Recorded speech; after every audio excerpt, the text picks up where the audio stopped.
know about killing? Well, I'd like to hear about it, potheads. Welcome to the regular Menthol podcast where we discuss Kino movies. My name is Tate. My co-host here is Chris. Hello. We give a little thoughts on the movie, our experience. Then we discuss specific scenes that we liked, followed up with a Kino rating. This is one of the best movies of all time. Of all time. Folks, we're talking about the movie Platoon. Platoon, 1986. This is this is the first week of Vietnam season, is it not? Yes, sir. Yes, sir. Talk to me about Vietnam season. Or do you want me to explain it? Yeah, explain to us all what Vietnam season is. Vietnam season is basically, it's the heart of summertime, the dog days, if you will, when it's just super hot outside and all you want to do is just sit outside and grill, do some boozing, maybe smoke a cigar if you so desire. But yeah, Vietnam season is like my favorite time of year, where it's just like I'm outside pretty much all day doing yard work in the sweltering heat. And then I like when the sun starts to go down, you know what I mean? It's that peak hour and you're just drinking a beer, grilling up some meat, and just blasting like 70s Hendrix and Credence and all that. Gives you a real Vietnam feel. I wasn't really like 100% sure what you meant by Vietnam season when you first said it to me years ago. But I kind of just got an idea for what it was, and I was correct. Yeah. Like, how did you come up with that? I don't know, dude. It's like, it's that time of year where I'm just watching Vietnam movies pretty much. It's just like crazy hot in the summertime. I mean, it's been like 90 degrees for the past week here. The summer has sucked so far. Rain nonstop and then like sweltering heat. But yeah, so it's essentially, I listen to different eras of music throughout the year, if that makes any sense. Different genres kind of thing. Yeah. And summertime is definitely, all the 60s, 70s, just blasting on like my back deck. Like I said, grilling. It's just, it's summertime, it's Vietnam season. Yeah. So, Anyway, talk to me about this movie. Give me a little description on this thing. Well, the movie Platoon, it's about a young, idealistic man who volunteers to fight for America in the Vietnam War. And when he gets there, he has to battle between the angel and demon on his shoulder in the form of two sergeants with two very different styles of fighting the war. I like that. And very different morals. Yeah. That's about it. That's the movie, folks. That's it. Talk to me about this thing. Well, we already discussed Vietnam season here. But just a couple like different points. The director of the movie is Oliver Stone, obviously a very famous director. Made a ton of fantastic movies. He literally lived the life of Taylor in this movie. This is like about him. This is like a movie about his life. It's fictional, but he volunteered to fight in Vietnam and like serve on the front lines. And Barnes was based on a real guy in real life named Barnes. Completely scary. So Taylor is played by Charlie Sheen, for the record. Charlie Sheen. And Oliver Stone movie list includes JFK, which we'll talk about soon. Natural Born Killers, which I'm sure we'll cover at one point. Platoon, Born on the 4th of July, bunch of great movies. Yeah, this movie came out. Something that struck me. I was watching this the other day, and this movie came out in 1986. It's about 11 years after the fall of Saigon. Yeah, think about that time period, like 10 years ago. It's not that far away in terms of time period. Right. Imagine if you're going to see this movie and you were in the Vietnam War. It wouldn't have been that long ago. You know what I mean? Yeah, 100%. It'd be like if they made an Iraq War movie now. Right, exactly. I was going to tie what it. I mean? I was going to tie it to that for sure. But it's skipping ahead. But this is the thing about this movie that really stands out to me is in my mind, Sergeant Barnes is the greatest movie villain of all time, possibly the greatest movie character. Whoa, it's a big statement right there. Yeah, and if you go online and you look at different videos, or if you see there was like those Bravo shows about movies where they talk about, the top movies and characters, villains, the top villains of all time. Yeah. No one ever mentions Sergeant Barnes. Well, maybe they don't look at him as a villain, technically. People think of it as when they're making those lists, like a Bond villain. Right. This guy isn't, your prototypical villain. Yeah, like Darth Vader or Jaws or Dracula is the guy's going that. This guy is the greatest villain of all time. And the reason why isn't just because he does like this psychotic stuff in this movie or the gravitas to his character where everyone kind of is terrified of him. Yeah, it's that you can kind of sympathize with him. And he makes an argument, basically, to get you to give up your morals. That's a good point. Yeah. I mean, if it wasn't for like Elias in this movie being the ultimate good guy, to be Barnes's foil, you'd probably be siding with Barnes and be like, he's got to do what he's got to do. Yeah. Yeah, if that doesn't if the conflict doesn't happen between him and Elias, he'd have much more of a case of being a quote unquote good guy.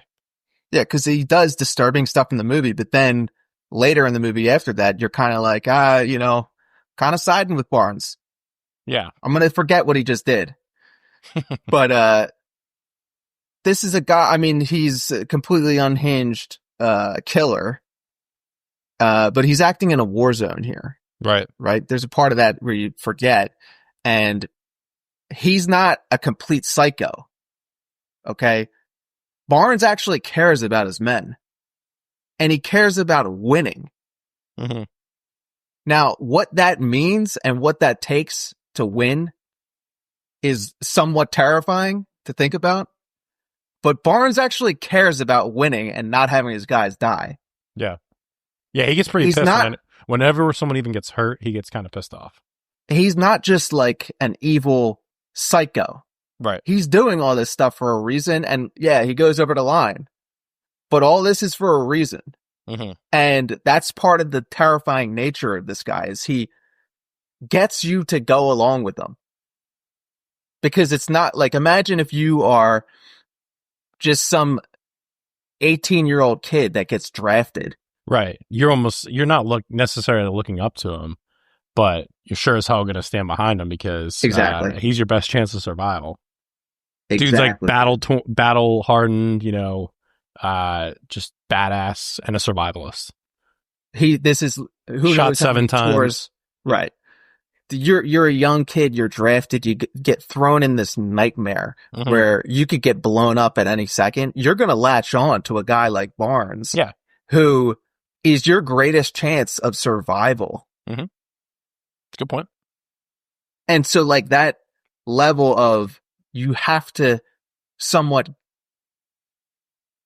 go along with what he's doing. He's making you give up your morals, basically. Yeah. But you're like, well, gee whiz, I'd rather not die in a war. You know what I mean? Like at some point there's a survival mechanism that overrides your morals. Yeah, it's true. We'll get into a bunch of that. Yeah. Yeah. We're going to that's the main point of this movie is like, I think that this character just doesn't get the level of respect as being like the greatest character ever. That's a great character. The score to this movie is unbelievable. The song, I mean, this is a very somber movie at parts. Yeah. Right? And they have literally the greatest melody that could ever be thought up to go with this movie, Adagio for strings. It's this haunting melody that like really dampens the mood Yeah, it does. But it's one of the craziest things I've ever heard is the David Goggins, the motivation guy, the Navy SEAL. You're familiar with him? Mm-hmm. He slash like extreme endurance athlete. He has this story that I thought was one of the funniest things ever. He's talking about getting through Hell Week while being a Navy SEAL. Mm-hmm. And part of it is like they torture you by putting you in cold water. Mm-hmm. And he's just so crazy. He's sitting in this cold water and he starts humming this Adagio for strings just to hype up the people he's with. Like, think about, you're just like getting tortured sitting in cold water. All of a sudden, this maniac next to you starts singing the theme of Platoon. Like, unbelievable. Music can do that, though. But to your point, the That's soundtrack, exactly right. It's kind of weird because it's the Vietnam soundtrack. Like, I have a playlist, the Vietnam soundtrack, and it's all the the best songs you'll see in like movies about Vietnam and whatnot. And then it's just this random classical song. But it works. I mean, it's great when it comes on. The million times in this movie that the song comes on. One of the things I wanted to talk about this movie is that obviously, yes, this is a war film, but I almost see this movie as a horror film. Yeah. And that the monster in the movie is Barnes. Mm-hmm. And, you know, we could talk about how that's like a metaphor and everything, but almost at the end of the movie, he's got like glowing red eyes and it's a murderous rampage. He almost is like a literal monster too. Yeah. He's like a juggernaut when he walks through the jungle there. It's not scared whatsoever. Just invincible. Like a godlike aura around him, protecting him from any kind of gunfire or bombs going off. Yep. And a lot of these scenes are suspenseful with Taylor just waiting for these bad guys to show up. That's a good point, man. This movie does such a great job of making the audience feel like they're actually there. You know what I mean? Yes. It's you're right. The suspense it's wild, dude. But the attention to detail is another thing that stuck out at me. You know, you got the bugs on the skin, like all those close-up shots, you know, them being drenched from both rain and heat throughout the movie. You know what I mean? It just really pulls into the environment. And the fact that it's a 1986 movie and it can do that is pretty impressive to me. Phenomenal. Tell me about your first time watching this movie. You're not going to believe this, but this is the first time I watched this movie in full was today. I've never sat down and watched it straight through. I've always seen a bunch of clips, you know what I mean, like YouTube videos or whatnot, but I've never sat down and watched it start to finish, which, by the way, it's way more powerful when you do that because you kind of get the full experience of, like you say, the suspense, you know what I mean, of like a full scene or whatnot. But yeah, I was very surprised. I knew it was good, but I'm more of an Apocalypse Now guy. And that's not to say that, you know, but sitting down and watching this, man, straight start to finish, incredible movie. How about yourself? When did you see this? Dude, the first time I watched this, I might have been like 5 or 6 years old.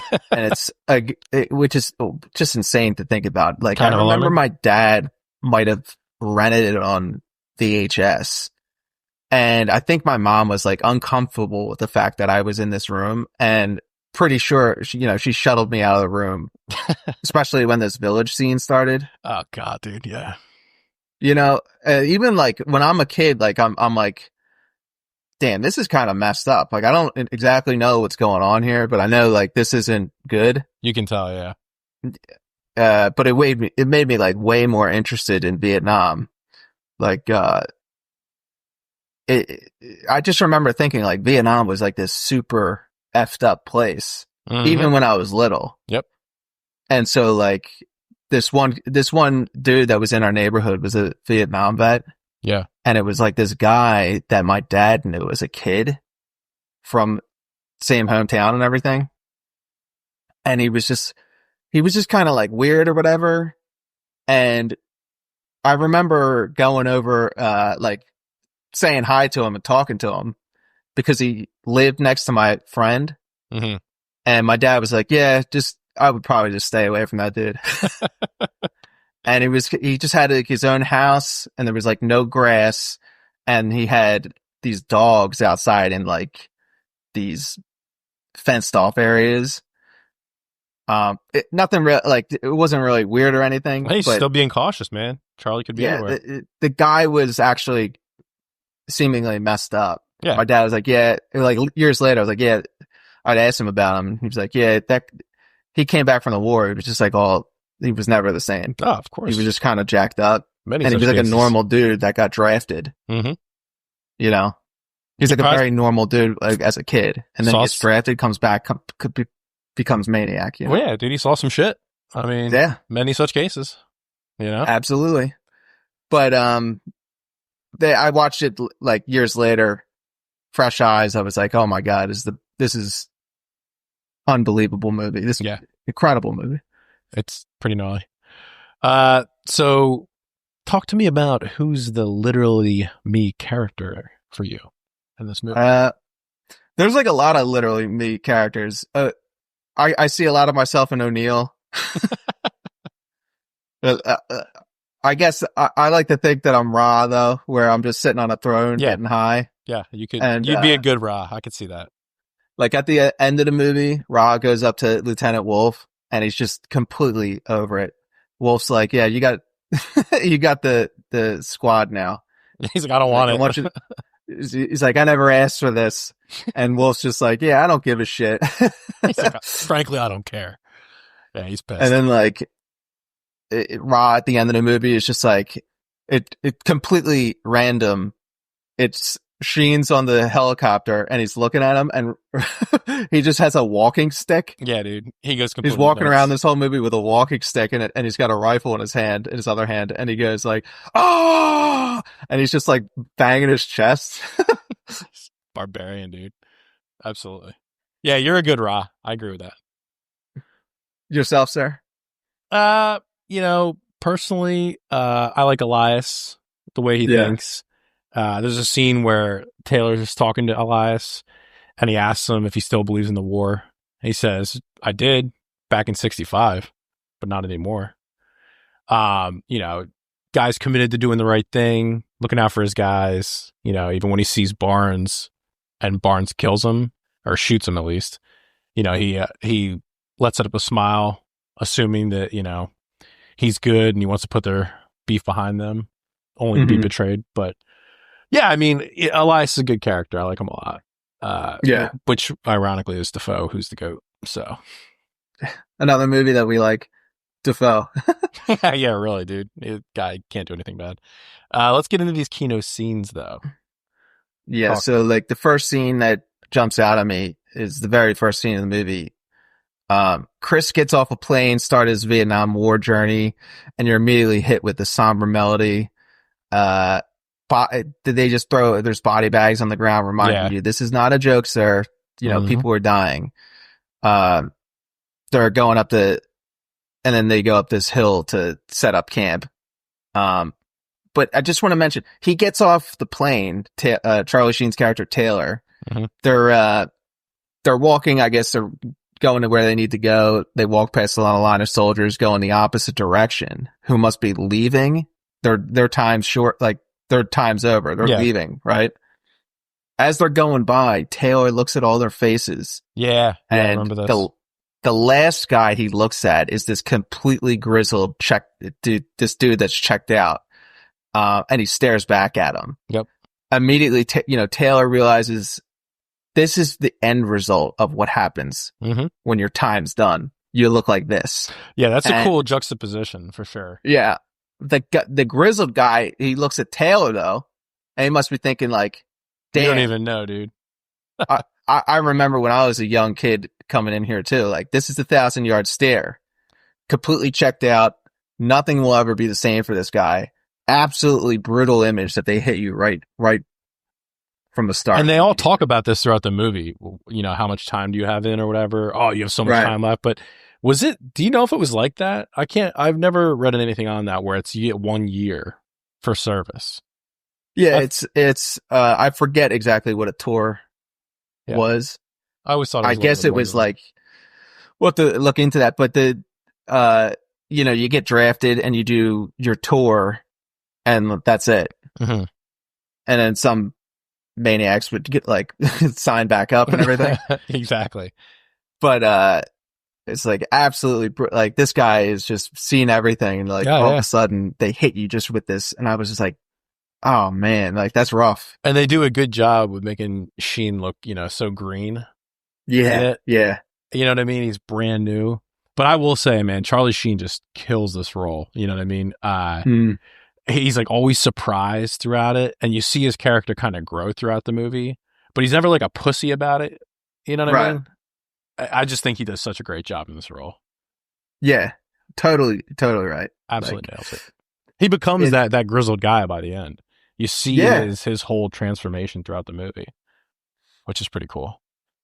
There's at the end of the movie, there's a specific scene where before he gets on the helicopter, where we'll get to it. But you're right. He becomes that grizzled man.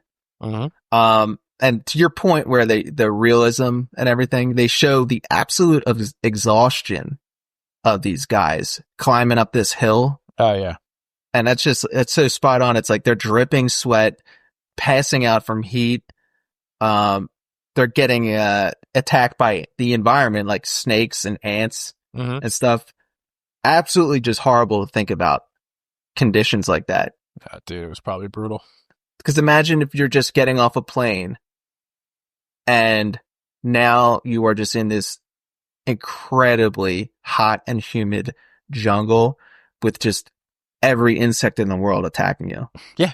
And then now you gotta fight a war. The rest of the time it's just pouring down rain. Super uncomfortable, and they're trying to sleep in this. I think he says it in the movie too, about you only really get like 3 hours of sleep, and you don't technically even sleep those hours because you're constantly on edge. Horrible. So it literally is hell. And you're packing around, however many pounds of shit that you have to carry. It's just, shitty. And there's a part, at the beginning, there's a part Barnes and they get up the hill. Barnes meets with the other sergeants to kind of decide what they're going to do that night, and Lieutenant Wolf. And even though Lieutenant Wolf's in charge, he's the ranking officer. Barnes is really the one running the show that's set up here. They all ask what what he thinks, and then Barnes tells them what's going to happen. Right. And I always thought this was funny. He pulls out at the beginning of this meeting, he pulls out a cigarette, and O'Neill is like Barnes's lackey, played by John C. McGinley. And O'Neill's just not even paying attention, pulls the Zippo out and goes to light his cig and doesn't light it. And then Barnes just like looks down and was just like, you're an idiot. And then without even like thinking about it, like O'Neill looks over again and just pulls the lighter out again and lights it a second time. It's like, this must have happened 100 times before. Yeah, he does it throughout the movie a bunch of times too. Lights the cig. Yeah. It's pretty wild. Even though, like, do you start to see here, there's some tension between Barnes and Elias. Barnes is savvy enough to listen to someone like Elias because, when he's right, because even if it upsets his lackey O'Neill, right, it kind of starts to show you Barnes is interested in winning the war. Yeah, that's his motivation. And the lives of his and not getting his men killed, even if it upsets people. Yeah, he knows, man. He knows what the end game is. He knows how to get there. Yeah. There's also like that part of that scene. Elias is walking with like both arms on this giant gun behind his neck. Can I get a loadout check on that thing? What is that? I think it's an M60. Yeah. Which is like the gun that Rambo has. It's basically a belt-fed machine gun. What caliber is that? It's, I think, 7.62 by 51. But it's a big ass machine gun. Usually you got to be a jack dude to be those things. Those are the ones that are mounted on the choppers, are they not? Same ones? I think they are like the ones on like the side, like the guys on the yeah. That's what I mean. The guys are whoever's in the chopper are manning those. But you'll see like later in the movie, it's basically like you have one of those. if there's some kind of like gunfight going on, one of those guys will get down and just start spraying bullets exactly, to provide cover and everything. Gnarly.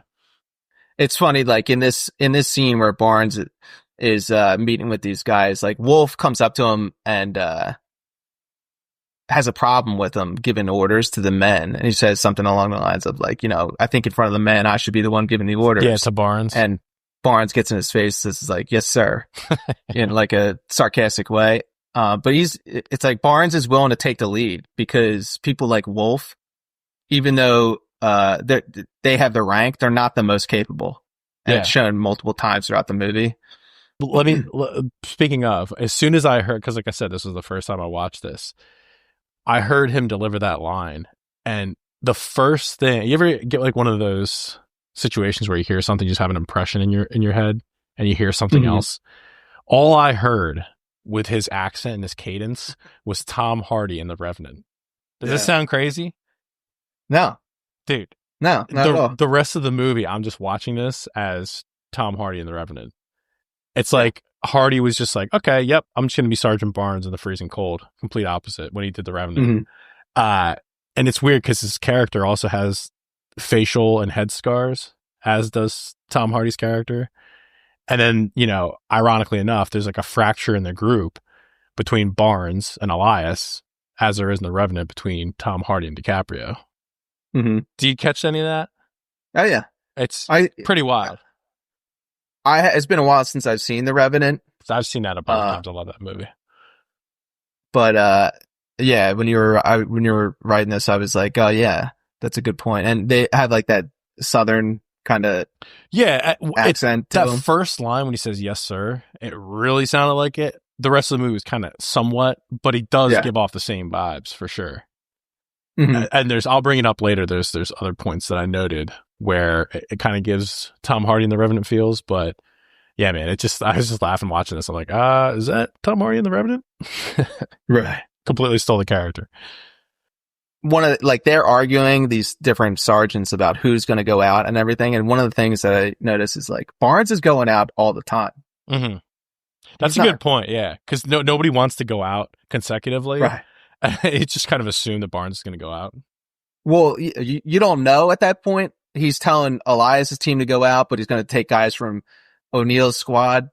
And you don't know exactly what that means. But then when they're going out, it's just Barnes is like, all right, lock and load. And he just walks out. It's like, all right, I guess this dude's just going out all the time as you find out. He's got FOMO.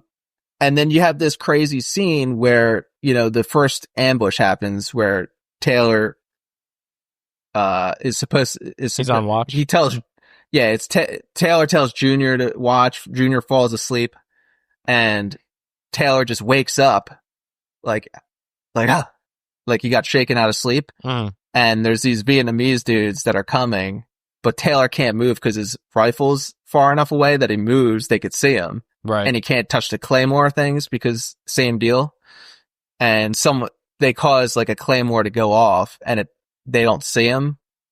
So he's able to just like maneuver out of the way or whatever. But it winds up getting the two guys killed in the ensuing firefight. Right. And which, by the way, that setup though, sorry to cut you off, but that whole setup is so cool because he has like the, towel on his face. Yeah. And then he pulls it back and he thinks he sees something. So he puts it back over, and then he sees it again. And as the audience, you can see this kind of head poke out. And again, like I said, this is the first time I've seen this. So I'm watching, I'm like, holy shit. Let me run that back real quick. I'm like, right. That is so cool. Dude, that's what I'm saying with this being a horror movie, man. It's like this, just the level of suspense there. Yeah. Oh my God. You feel your own heart beating because you're like, oh my God, that's a guy in the woods. That's not a tree. Yeah. I didn't notice it at first. Then I saw it move. I'm like, I got to rewind that. The guy waves and you're like, does the guy see Charlie Sheen? It's like, no, he's waving to the guys behind him to go. And now it's like, holy smokes, they don't see me. But if I move, they could very easily see me and just shoot me. And it was like, holy smokes, Super like suspenseful. unbelievable amount of tension. Yep. But the dude Tex, who's yelling at these new guys to get out of his way and stuff, catches some round or shrapnel goes off, and he's screaming. Yep. He's losing his mind. And Barnes gets up there and just goes up to him and just gets in his face and just yells like, "Take the pain! Yeah, Take the pain! Take the pain!" And then the dude just shuts up. He takes the pain. Yeah. And it's like he's worried about giving up their position. Yep. That's it. Meaning, yeah, like it sucks that you got this shrapnel and everything. Deal with it. But shut up now because you're giving our position away.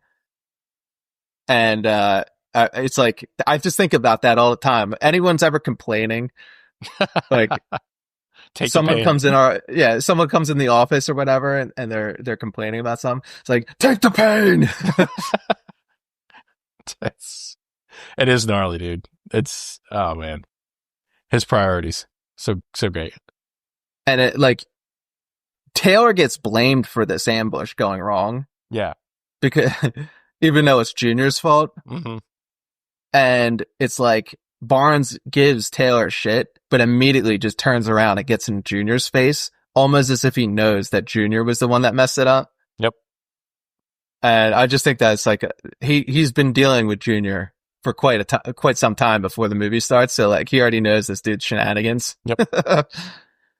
So yeah, like Taylor gets shot in that ambush, but he only gets like a grazing wound in his neck, so he goes back to camp to get medically cleared and everything.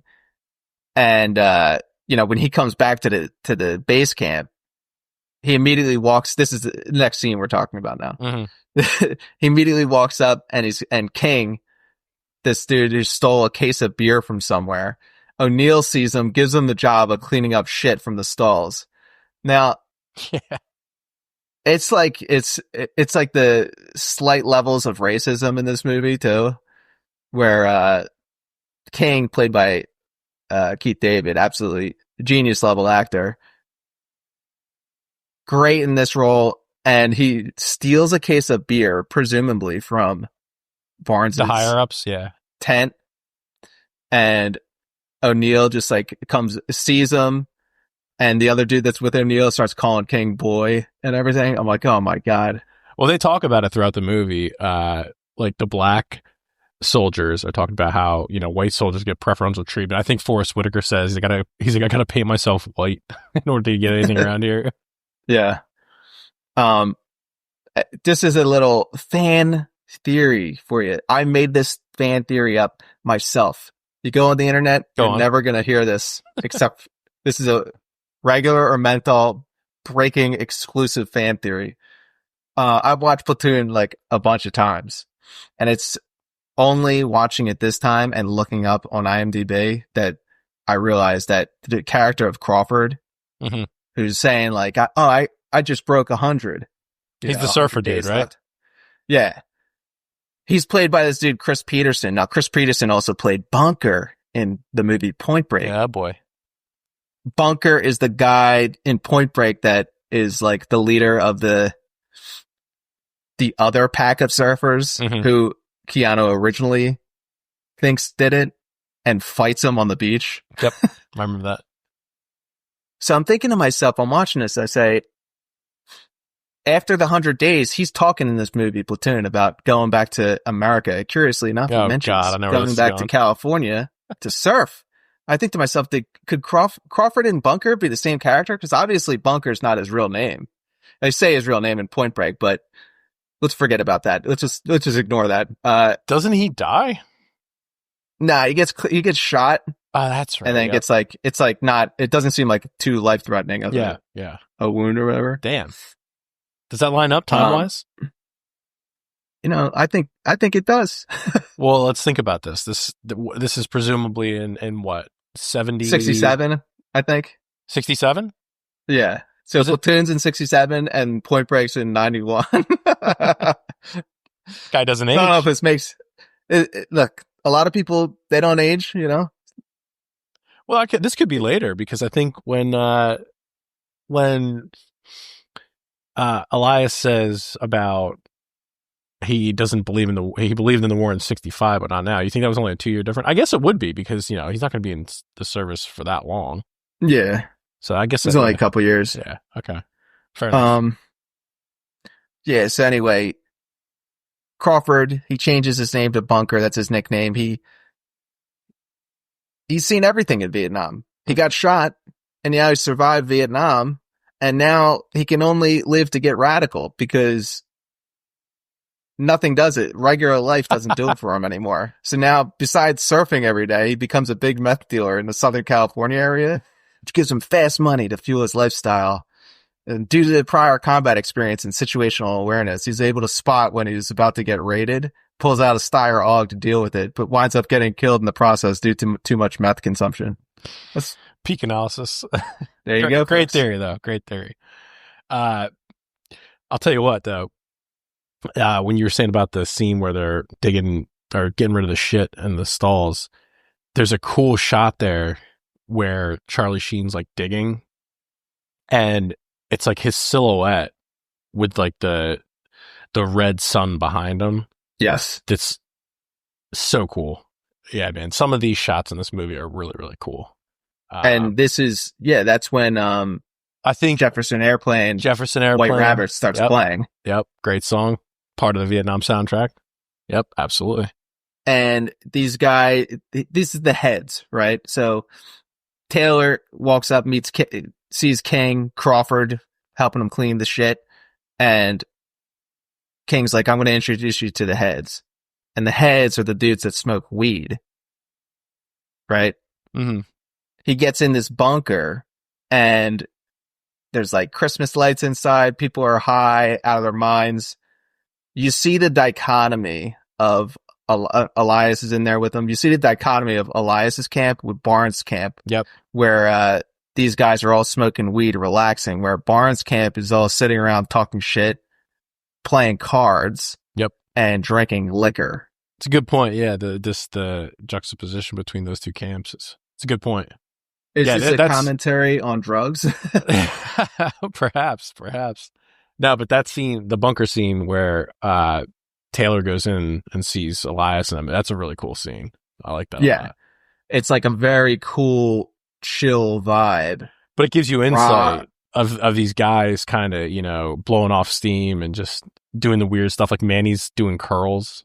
Yeah. I think. Yeah. They're all smoking these like crazy pipes and shit. And Elias is just relaxed and stoned, like eating a banana. But it's just, it's a cool insight to see, you know, what it was like. Camera points over to Elias in the corner and he's sitting in a hammock giving some goofy smile and just like waves over to Taylor like, hello. Hello. And then like Elias gets up, he's got a joint in his mouth and he's like, first time. Yeah. Immediately just cocks a shotgun, puts it in Taylor's face. In Taylor's face, and he goes like, "Put your mouth on this." Like Taylor's freaked out. I'm watching this. Like, is he gonna blow his head off? Exactly. Taylor's like, "What?" He's got like this wide-eyed look for a split second. He realizes Elias is just using the shotgun to make a makeshift pipe for the weed he blows. Yeah, he blows the weed into the pipe. It's pretty funny.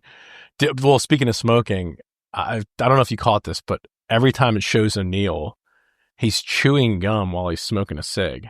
Have you ever done that personally? I don't think so. I have. It's pretty wild feeling and experience. Not like anything crazy, but it just doesn't work. And this character is just chewing gum, smoking cigs throughout the movie. Yeah, it's a lot of like motor skills going on there. so alarming. I don't really chew gum in the first place. Same. Back in the day, though, I did. Next scene, there's a bomb that goes off in the bunker, right? And this soldier walks out with no arms, right? They get caught off guard. And the camera does like this hyper pan thing around him. And it almost seems like a fisheye lens to show how chaotic the moment is. It's just a pretty insane shot. It's the dude just rolls out with like no. It looks like he almost has no legs when it finally pans out and shows his whole body. But he obviously would have had to have legs to get out of the bunker. But his arms are both blown off. Right. It's like a booby trap in this bunker that they find. And this guy's rifling through like all the stuff that the Vietnamese dude The left maps behind. and everything. Yeah, he's like, this is important. This is important. And there's a bomb underneath, and it just blows both of his arms off. And you're right. He comes like hobbling out with this crazy like look on his face. Yeah, dude, it's pretty wild. It's this kind of like super close, zoomed up shot of his face, mm-hmm. and it like zooms in real quick, and you're like, oh, whoa, like that's wild. Yeah, this dude's dead. And this is actually one of the scenes. This part of the movie is like, you realize Barnes isn't a complete psycho. Mm-hmm. Barnes is not a psycho. There's another character in the movie, Bunny, played by Dylan. What's his name? Yeah, Drama from Entourage. Yeah, what's his name? Dylan, something Dylan. Matt Dylan. Yeah. Yes. And that dude is a complete psychopath. He is. Yeah. Like, Bunny is a complete psychopath in this movie. And you could tell the difference. Barnes is actually annoyed with him a lot of the time and pissed. But at this point in the movie, you know, there's a scene where these guys get blown up, and Taylor comes up on Barnes, who's sitting in the camp smoking a cig, kind of just sitting down looking sullen. And he kind of just slowly looks up and notices Taylor looking at him. Taylor's kind of freaked out because he's never seen Barnes like this. He's never seen this side of Barnes. And Barnes just like kind of takes note of him and like just looks back down and continues smoking. And it's like, you realize here, he's not a psycho. This guy actually does care about his men. Yeah. Yeah. So then and these two guys die. And then Manny, the guy doing curls, they regroup and Manny's missing. So they go out looking for him. He's found about 1,000 yards away, propped doing up curls. He's not anymore. Doing curls for the Vietnamese girls. He's up on he's like propped up and his throat is slashed, and it pans to everyone's face and they all look kind of sad and everything. Mm-hmm. And then it just pans to Barnes, and it's just straight up rage. He's got this look of rage in his face. And he just goes like, them motherfuckers. And like, this is where like he makes a decision, because there's like another, someone says something off camera or something. It's like, oh, there's a village like right nearby where they think the guys came from or whatever. Right. It's like, he makes a decision right here to just get revenge on this village for killing his guys. Yep. Yeah. He's just seeing red. Yeah. What? Did you notice that they stuck something on Manny? What was that? It was like some note or something. Yeah. I didn't catch it. Yeah. But if you pay close attention, the camera pans past Manny and he's dead. I don't know why I just noticed stupid shit like this, but his tongue moves. Yeah. Like the actor, he had his mouth open and just couldn't keep his tongue still, and just like the reflex is just like Yeah. I don't know why. But anyway, so that leads us to probably the most gruesome, horrible part of this entire movie, which is the village scene. Yeah, I mean, go for it. The group goes into a village looking for the MVA that was in the bunkers, and they also look for like supplies hidden for the MVA troops. This is one of the most horrifying scenes in movies that I can think of. Yeah, because it's like this is like real life. This isn't like ghosts or this is more monsters. Depressing. This is real. This is super depressing on like a human level. You know what I mean? Yeah, dude. And the worst part is that this is, like you were saying, this is basically a firsthand account of Oliver Stone and what he saw. So this scene likely happened, maybe not the exact same way, like in real life, which is pretty alarming. But yeah, for me, the part of this was when the little girl runs over to her mom, who just got shot in the head and is like crying. Yeah. Just, it got you, you know? Yeah. It's tough. It's tough to watch, honestly. It's even for me, dude, like I am a jaded lunatic. You know what I mean? But like this stuff is like kind of hard to watch. And it's also because like the way they shot it. But you know, at this point in the movie, Taylor's like at his wit's end. Yeah. With everything, he's considering going over the line, I think. And he gets these people who are hiding in a hole in the house. Yeah. in Yep. in one of the houses, and he starts flipping. There's like a little hole. He pulls him out. He starts flipping out at him and shooting on the ground to make him dance. Yeah, He's so the pissed. guy with the 1 foot, and he's starting to become unhinged, and he's like freaking out, yelling at him. Yeah. He catches himself before, he loses it completely and, stops himself, has a little breakdown. In walks, Bunny, the complete psycho. Do it, man. Do him. Yeah. We should do this do this whole village. Do the whole village. We should do him. It's like, what, dude? Like, he just turns around and splits this kid's head open. Yeah, dude. With the butt of his rifle in front of like this screaming mom in the background. Yeah. And he just like keeps drilling this rifle butt in this dude's head and like kills the kid. And I just wanted to make a point though that like right here, Stone cuts to the mom's face on the ground, and it's like she's done yelling. Yeah. She's just kind of horrified, sitting there emotionless. That's a good point. And it's like a look of just total defeat. Yeah. Like this psycho just came in and killed my son. And there's nothing I can do about it whatsoever. Nothing I can do about it. He just beat him to death. But like, completely insane. Yeah, it's just like a representation of what these guys are going through, man. It's like, whether they believe it or not, it's just coupled with nonstop explosions and being shot at.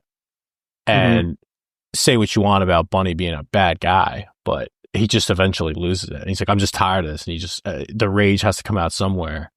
Yeah. You know what I mean? In terms of they killed another one of their guys. And like you said about Barnes, this is the closest. And it doesn't help that they find a bunch of rifles, right? Right. In the village. So it's like more incriminating. That's the thing. That's the thing about this movie, specifically this scene, is you find yourself excusing what they're doing. Yeah, dude. Nah. Ugh. Now, like, none of these guys should be in this country. There shouldn't even be a war. It's not like Vietnam attacked us. Right? Yeah, you want to get into that. I mean, but also like these dudes aren't signing up for the military. Right. They're like getting drafted, and now they're in a situation where they have to survive. Right. So then it becomes like, dude, if I'm going to stick to my morals, like it's almost going against my survival instincts. Yeah. And that is what he's forcing you to kind of look at in this movie. He's forcing you to make a choice on morals. And it's not an easy choice. Because if you're in that situation, it's like, you just don't know. You don't know what you're going to do, and it's not 100% clear what you should do. Well, it's perfect example is when Taylor, he's losing his shit, and then he sees the bunch of dudes like raping those two little girls, and he runs over and freaks out. He's like, "What the hell is wrong with you?" And he's like, "They're human beings." Like, it's just, yeah, dude. And he snaps back. Well, like, too, and he almost lost it. That's it. The timing of it is interesting because like Barnes is outside and he's questioning the elder of the village or whatever, and his wife starts flipping out. And you could see Barnes off to the side. He just starts getting more and more pissed. And this woman's yelling and everything. And he just kind of loses his mind. He pulls out his rifle and just shoots her in the head. Yeah. And it's not just that he does that though. It's that the camera just goes to the rest of the troops. It pans to the different reactions from the different troops. And they're all horrified. They're all like really disturbed. Like Barnes just went over the line, but you can kind of see this moral question going on in all of their heads where they're like, I know this is wrong and this is completely insane what's going on, but like, I don't want to go against Barnes. It's true, dude. It's true. And then Barnes grabs the guy's daughter, who's like a 5-year-old little girl, and just pulls out his handgun, puts it to her head, and is threatening her. And it's really interesting because it cuts to Taylor, and Taylor looks like he's about to say something. And And then he has this look like, I can't do it. He looks like he's about to step in here, but he can't do it. Barnes has mind control over these guys. Well, yeah, dude, like Taylor is originally looking up to Barnes and like seeing him as someone to like follow because he wants to get out of this situation. Mm-hmm. Nothing like it doesn't go any further than that though, because Elias jumps in and it was like, that's where the feud starts. Yeah. And doesn't he hit him? Like he stops him and then sees what he did and just like hits him in the face with his rifle butt. Yeah. And they get in a fight on the ground and, you know, it gets broken up and everything. But you think about the level of, courage that it takes in that situation to go against Barnes. Yeah, but Taylor does it later in the movie where he finally goes against him. Right. And like you said, where there's a scene later, you think this scene's bad enough, like it's ending and everything. And all of a sudden it cuts to, there's just these little girls screaming and they're getting raped by, you know, these 4 dudes or whatever. And Taylor now has the courage because he just saw Elias do it. Now he's filled with the same courage. But it's also not Barnes. It's like 3 It's or 4 not Barnes, guys. correct, yeah. Brutal. Absolutely brutal. Absolutely brutal scene. I mean, it's kind of just rough to watch, dude. I'm gonna go past it. Next. So yeah, now like the team encounters like now Barnes and Elias are like enemies now. Elias has a target on his back from Barnes because literally Elias is threatening court-martial. And the captain, played by Dale Dye, is like, if I find out there's an illegal murder, like, I'm going to court-martial you or whatever, right? So now Elias does have a target on his back. Mm-hmm. So there's another, the team encounters another set of bunkers. They walk into an ambush. Lerner, played by Johnny Depp. Can I ask where did he come from? I didn't see his character throughout the entire movie, and then it just shows him translating this with this Vietnamese guy and Barnes. He just comes out of nowhere. I don't even recall seeing him in the first half of the movie. This is a young Johnny Depp before the mega pint stardom.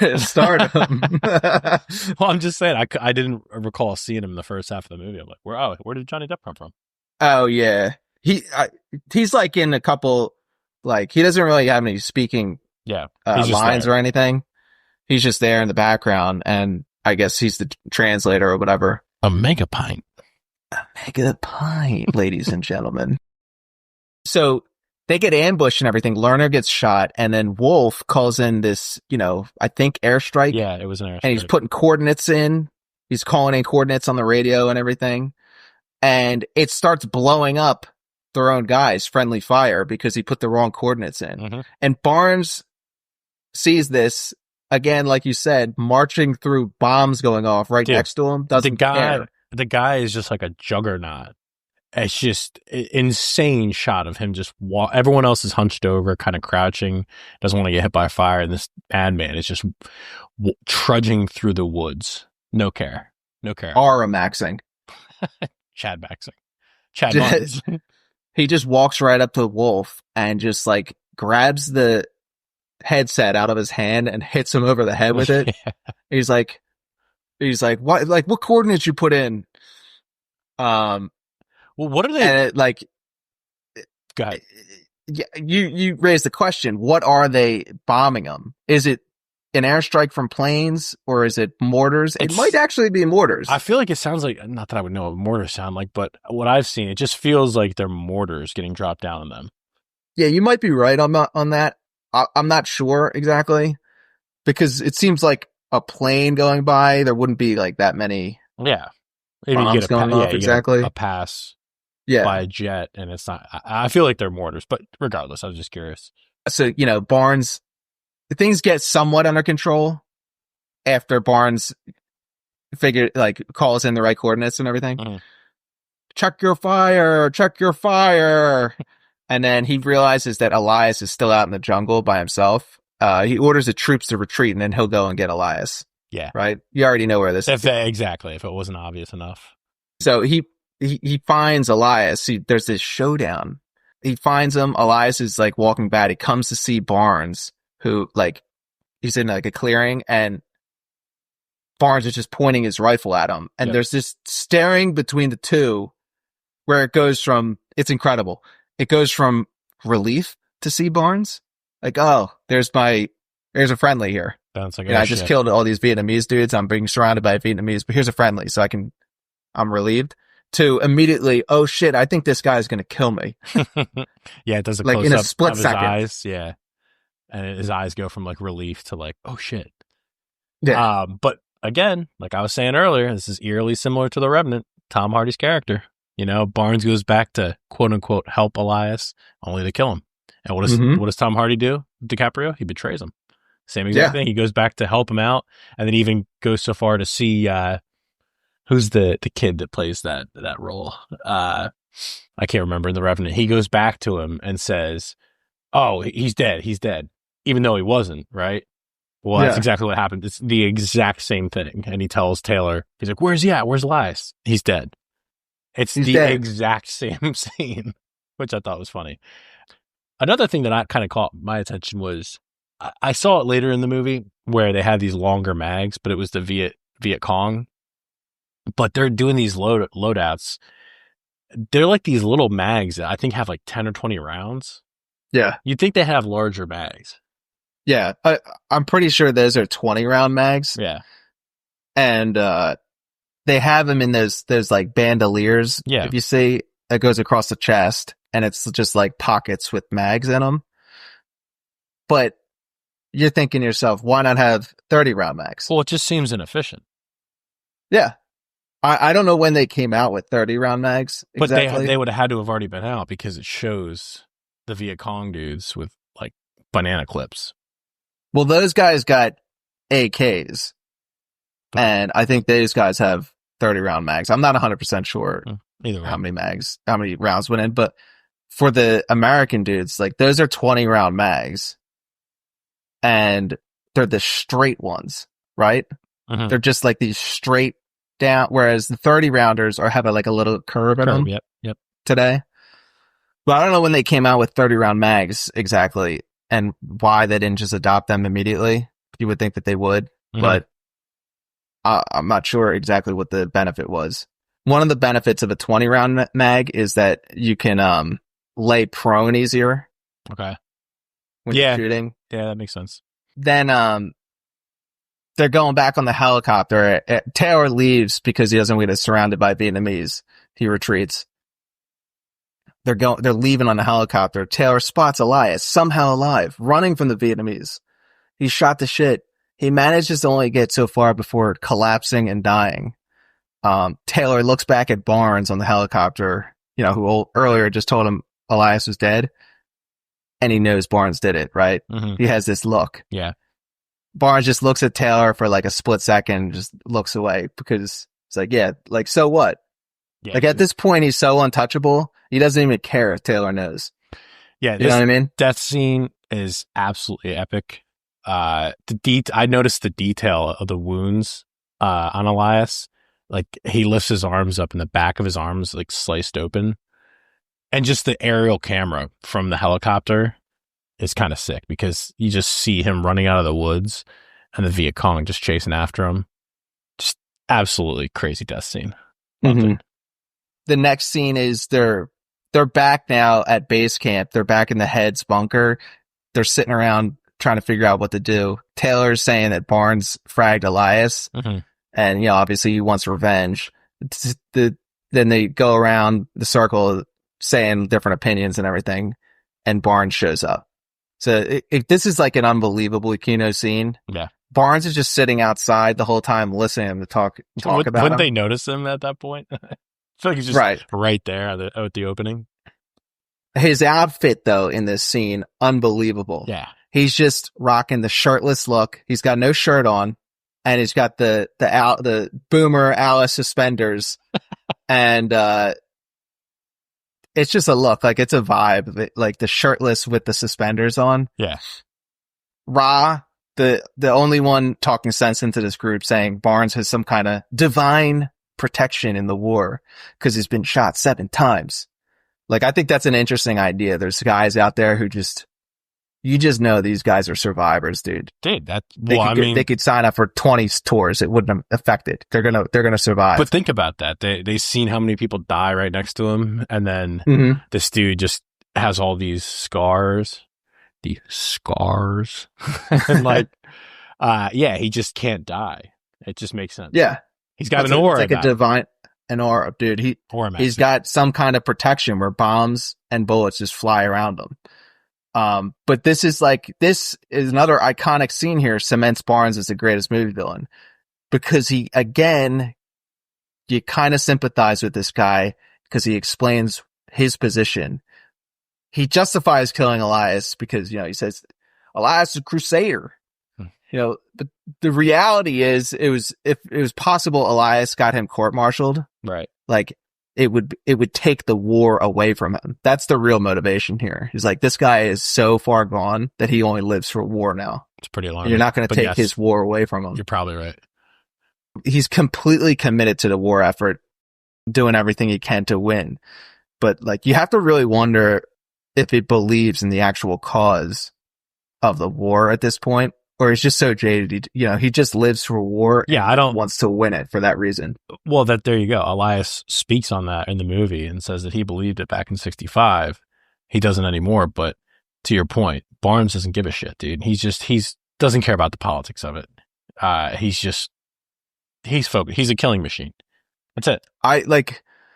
One of the reasons that I think Barnes cares about the guys, and he's so sullen and like, when the guys get blown up in that one scene, is he is like mad that Washington keeps sending these inexperienced nobodies to go fight the war for him, and they keep getting killed. He wants to win the war, and he's kind of upset that he has to deal with like these people dying still. And in his mind, they could have won the war already if they would have just given him an army of Barneses. Clone Barnes. Was this a winnable war? I mean, 100%. Like, they call him, there's like a name for it, McNamara's troops or whatever. I forget what the name was, but the critique was these guys were the lowest rungs of society that got drafted. Mm-hmm. People who were capable of not being drafted found a way around of it, right? Yeah. And so these guys aren't exactly the most capable warriors, is the critique. Right. So Barnes here is like upset that he has to deal with all these goofballs coming in and they just keep getting killed, and it's hampering his war effort. Yep. And so when someone breaks down, we break down. He breaks this down. It's just iconic though, because it's like there's a way it ought to be and the way it is. I don't got any fight with a man who does what he's told, but when he don't, the machine breaks down. When the machine breaks down, we break down. Yeah, dude. Like, epic. Whenever any mundane thing goes wrong, I'll just yell at someone like, when the machine breaks down, we break down. Like, they don't get what I'm saying and think I'm a lunatic, All right. Well, that leads us to the final scene here. This is the final battle. Complete chaos, this final scene. And it's funny because I think Taylor says something about getting, relief, and he's owed like 3 days. And it sets the tone where everyone's leaving. I think King gets sent home at this point. Yeah. Guys are dying and they just don't have any manpower. And O'Neill kind of somewhat confronts Barnes, saying that, he's like, man, it's just 3 days. And he said, we don't have the guys. You can't go, dude. You're not leaving. Get back to your camp. He's like, I am talking to you, Red. I said no. Yeah, dude. And it's like Barnes gets pissed at him, but O'Neill actually, he's so scared for his life at this point that he actually shows some backbone. Yeah. And he like stops Barnes, hits him on the chest, And Barnes just like looks down like, are you touching me?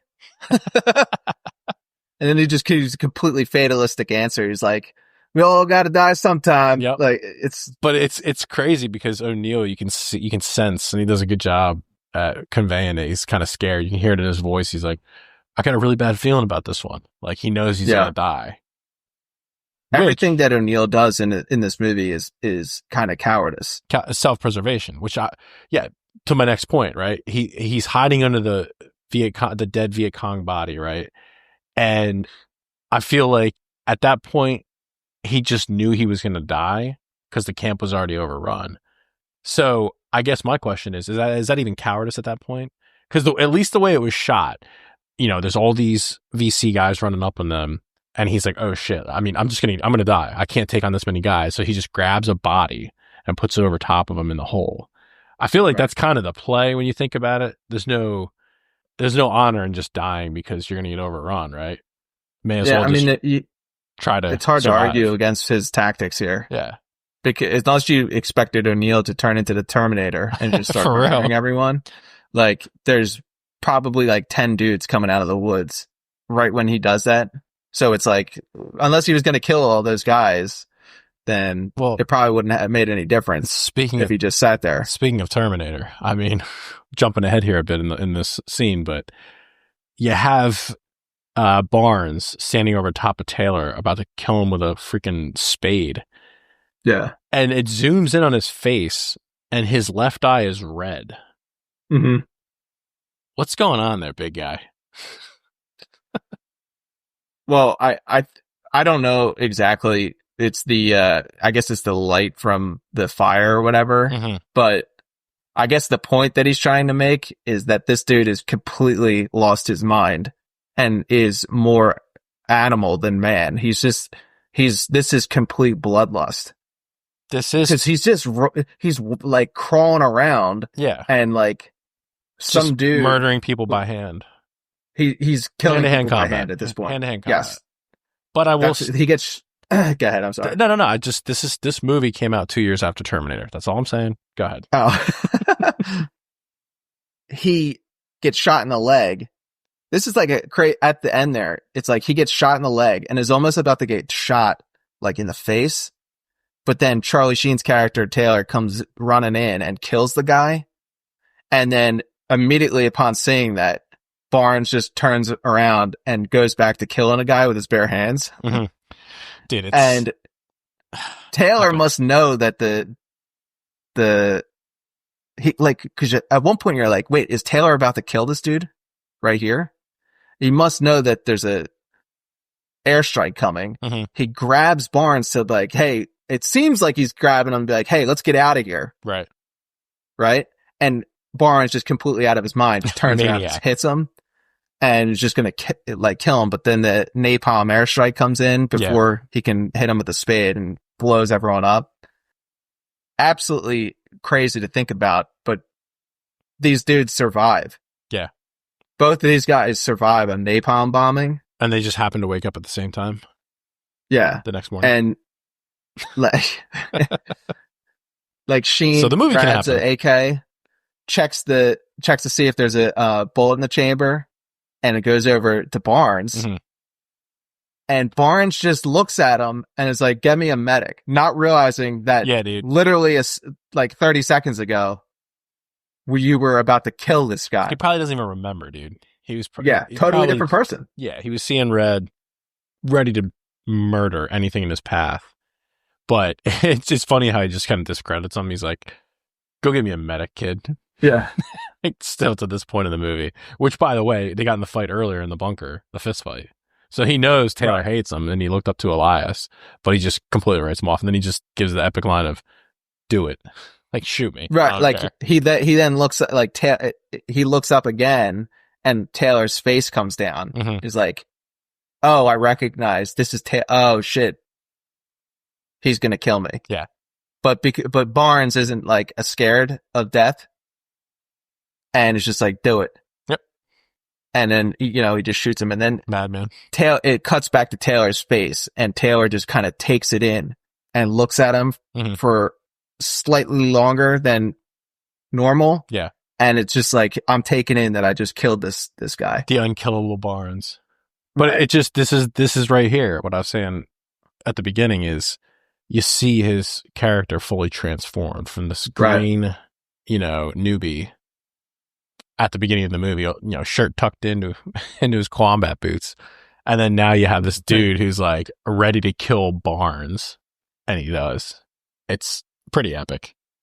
Oh yeah. And then kind of something I found strange is that there's this I guess it's like, I don't know who these people are. It's a unit that comes in after total chaos and just cleans up everything, cuts dudes' ears off for trophies. Yeah. These tanks roll in to clear everything out. And the tanks have Nazi flags on them. Yeah, I did notice that. I looked that up, by the way. I guess they interviewed that commander, the lieutenant, I should say, and he was actually in Vietnam. And he said there was all kinds of flags that they used. People had, all different kinds of signage and flags that they just would have up. So it was not out of the ordinary to see something wild like a Nazi flag. Yeah. Which is weird. But I mean, it's shocking to people now, probably, like, oh my God, it's a Nazi flag. How could you fly that flag? Yeah. But these are like young dudes in the 60s. Yeah. Not hippies. For These sure. are, you know what I mean? Like, these are not hippies. These are the opposite of hippies. These are the dudes that are getting drafted. Yeah, really. And seeing wild shit. I mean, that's pretty much the movie. Yeah. Talk to me about your Kino rating on this thing. Yeah, my Kino rating is 10 out of 10, folks. Whoa. That's an endorsement right there, folks. Okay. Let me just go through this real quick. Good shots, good score, good soundtrack, star-studded cast. Oh yeah. Right? Good story. Yep. Some of the hardest hitting scenes in all movies. Right? Yeah, this is why it won Best Picture at the Oscars. Yeah. Back when they actually meant something, these awards. And the Best Oscars Picture, Best Director, Best Sound, nominated for a bunch of other awards that year. This movie is 10 out of 10 for me. I mean, that's bold. Yeah. But I like it. This is a horror movie. The monster is Barnes. The difference is instead of it being some ghost story or supernatural elements, something dumb like that, this is real. This actually It's a good happened. way of putting it. Yeah, it's a good way of putting it. I like that. Ever see the most disturbing film I've ever seen? And it's like The Descent or something. And you're like, nah, dude, the most disturbing film I've ever seen is friggin' Platoon. Yeah, that's it. 10 out of 10, dude. That's a bold statement, but I like it. For me, I'm going to give this a solid 8.9. And that's high. I mean, I gave Assassination, which is my favorite movie of all time, a 9.5 because I feel like there's always room for improvement. And like I was saying earlier, it's funny because I love Apocalypse Now so much. And this movie on the sneak might be as good, if not better. It's just, yeah, there's more action and more insight on what fighting was actually like in Vietnam. And it's, like you just said, all around, story, the shots, the effects. Obviously, the acting was God tier, and the soundtrack, they're just all peak. So, yeah, I probably was thinking going into this, it's probably going to be like a solid high 7, low 8, but yeah definitely 8.9. Movie absolutely rules. And it's cool because this is, like I said, the first time I've actually sat down and watched it straight through. So I'm seeing you put a 10 out of 10. Like, okay, here we go. Let's check this out. And sure enough, it doesn't disappoint. You know what's weird is, like, I'll talk about replayability. Yeah. Like, yeah. I like to watch this movie. I have rewatched it a bunch of times, right? Mm-hmm. This is one of those movies you used to see on like TBS or TNT all the time too. That being said, I don't like to watch this movie. I could see why. It's depressing. It's super emotional. Yeah. Like, this is real stuff. This isn't like fake based on stuff. This is on true story. It's a good point. Yeah. But for me, this will be in the repertoire now for Vietnam season, where I'll be drunk at 1:00 in the morning on the weekend and just throw this movie on and just Vietnam Max. Need this escape reality? Yeah, really. I don't need that. I am reality. Well, all right, there you go, folks. I mean, God, another episode in the books. Holy smokes, we're really cooking here, aren't we? Platoon, 1986. Catch you on the next one.